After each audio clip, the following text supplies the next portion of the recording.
This presentation will walk you through the undergraduate curriculum at Portland State University. We will use the term credit throughout this presentation, so it is important to understand what this term means. Each hour spent in class per week is equal to 1 credit. Most of the courses at Portland State are worth 4 credits, so expect that this course will meet for 4 hours per week. There are exceptions to this, such as labs, which may meet for 3 hours but be worth only 1 credit. In addition, expect to spend between 2 to 3 hours per week studying for every credit hour. To be considered a full-time student, 12 credits is the minimum. This is typically 3 courses.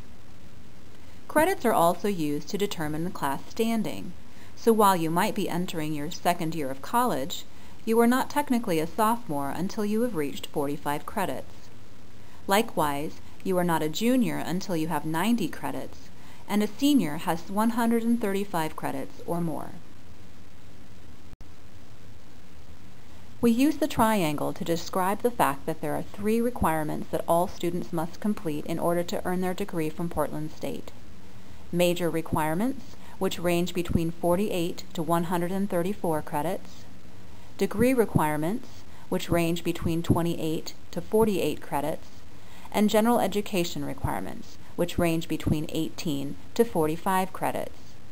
In order to earn your degree, you must have 180 credits total, with 72 of those credits being upper division, which are 300 and 400 level courses.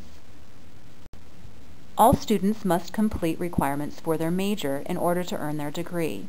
At Portland State, we have more than 70 majors available, and requirements for each major are listed on the department's website.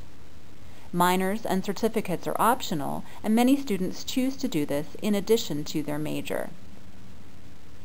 Students must declare their major before they've reached 90 credits, or junior status. And don't worry, because a lot of students change their major, an average of 4 times.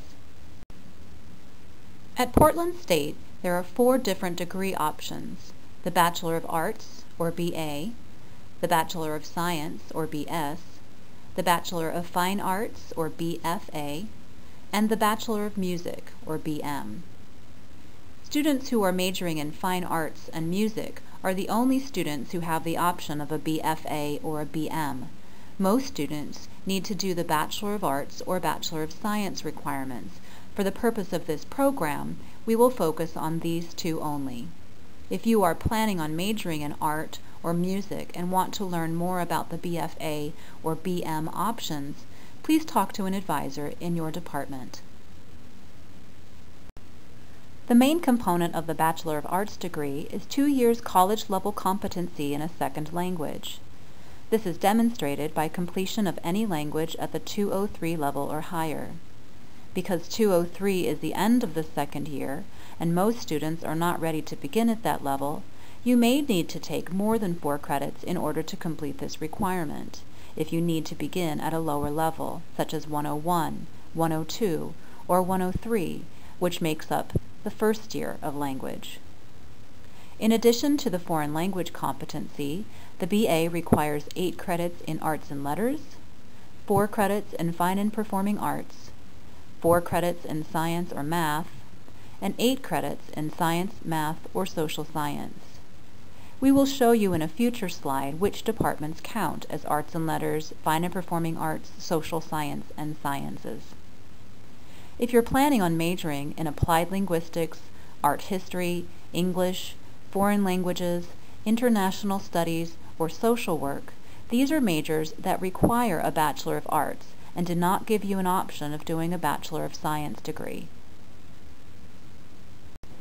The Bachelor of Science degree requires 4 credits in math or statistics at the college level, 100 level or higher, 12 credits of science, of which 8 credits must include courses with lab or field work, and 12 credits of arts and letters and/or social sciences.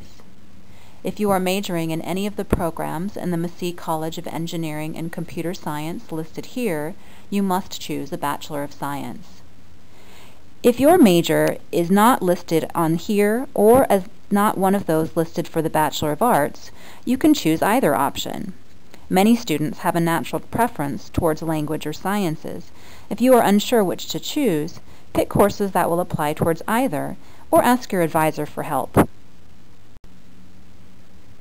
Here is a list of courses that apply towards the arts and letters, science, and social sciences that are needed for the Bachelor of Arts and Bachelor of Science degrees. The arts and letters are primarily those courses within the humanities. Sciences are physical and natural sciences, and social sciences is made up of the social studies area. Courses from your major department may be applied towards the arts and letters, science, and social sciences areas needed for the Bachelor of Arts degree requirements. For example, if you're doing a Bachelor of Science in Biology, the biology courses you take for your major will also count towards the science requirements for the Bachelor of Science degree. The third area of graduation requirements is general education. All colleges and universities have general education, but they look quite different at each college. The purpose of general education is to expose students to a variety of subjects outside of the major.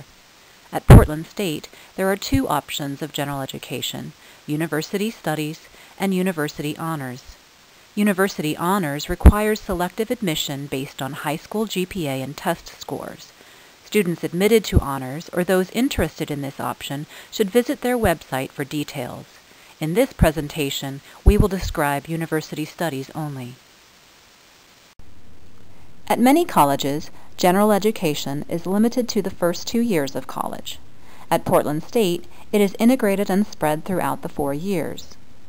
The general education goals of communication, critical thinking, social and ethical responsibility, and diversity of human experience are integrated at all levels and culminates with the Senior Capstone, a community-based learning project which helps students apply their knowledge to a real-world situation.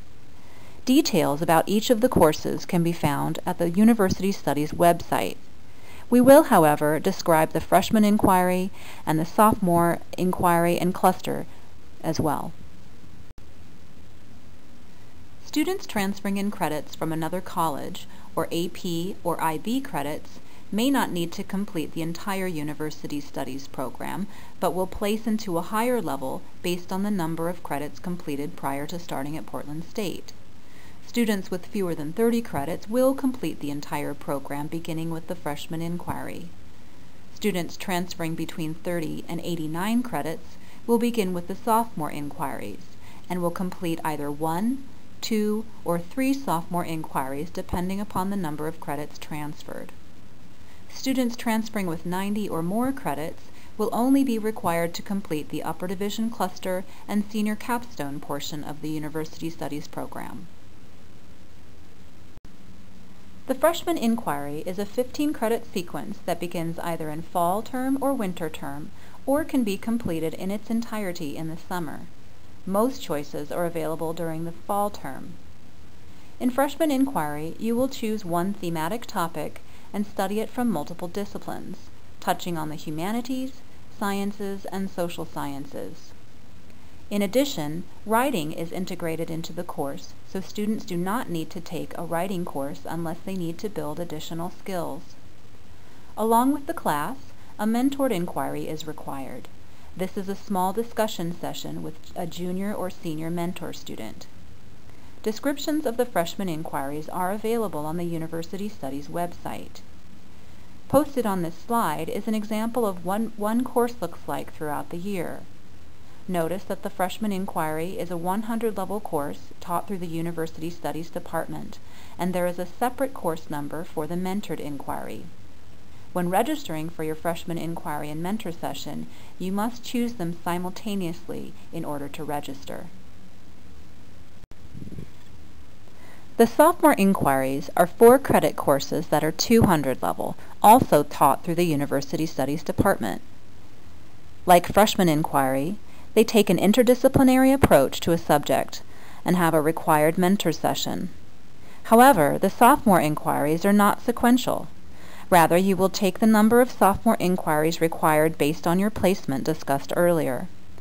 The idea behind the sophomore inquiry is to introduce you to the different themes in the Upper Division cluster. The Upper Division Cluster are 300 and 400 level courses taught through the academic disciplines, not through university studies. You will choose 3 courses from one of the themes studied in your sophomore inquiry. If you were transferring as a junior and don't need a sophomore inquiry, you can choose any cluster. Cluster courses cannot be taken within your major department. They must be taken from other departments. The only exception is for those students choosing a double major. You may use courses from your second major to fulfill cluster requirements. Likewise, courses used in a minor can apply towards the cluster. Again, descriptions of the sophomore inquiry and list of cluster courses is available on the University Studies website. At PSU, writing is integrated into the first 2 years of general education curriculum. Students entering as freshmen will meet the requirement through completion of freshman and sophomore inquiries or university honors. Students transferring to PSU with fewer than 90 credits will meet the requirement with Writing 121, required for admission, plus the number of sophomore inquiries or honors based on placement. Students transferring with 90 or more credits may need an additional writing course if they only came in with Writing 121. This may be met with either a composition writing course such as those listed here, or a course labeled as Writing Intensive, or WIC. Students are often anxious about choosing the wrong courses. The first years in college are meant to explore. Courses that don't fit the requirements described earlier are considered electives. Most students will need electives in order to graduate because the credits needed for the major, degree, and university studies do not add up to 180. Freshmen should feel free to take courses that interest them.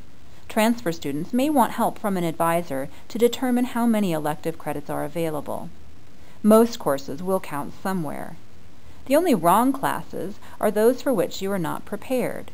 For math, writing, and foreign language, be sure to take the placement tests available to assure that you are at the appropriate level. When planning your courses for next term, be sure to reflect back to the triangle and choose courses that will apply towards these requirements. If you plan to be full-time and take 3 courses, you might consider taking 1 course from each of the 3 required areas. When looking at the course listings, be aware that not all courses are offered every term. You may find that a course you want or need is not offered next term. Also, some sequences begin only in the fall term. You will find this particularly in the sciences and languages. Here are some websites that you will find useful in planning your schedule. The advising website provides more information about the graduation requirements. The online class schedule lists courses offered next term with days and times. You can also see course descriptions here by clicking on the class title. The Course Planning Guide lists courses planned for the fall, winter, and spring terms. So if that course that you wanted wasn't offered this term, you can look at the Course Planning Guide to find when it will be offered. We hope this presentation has given you a foundation for planning your schedule. Academic advisors can clarify any questions that you have from here on out. Thanks so much for participating in this program.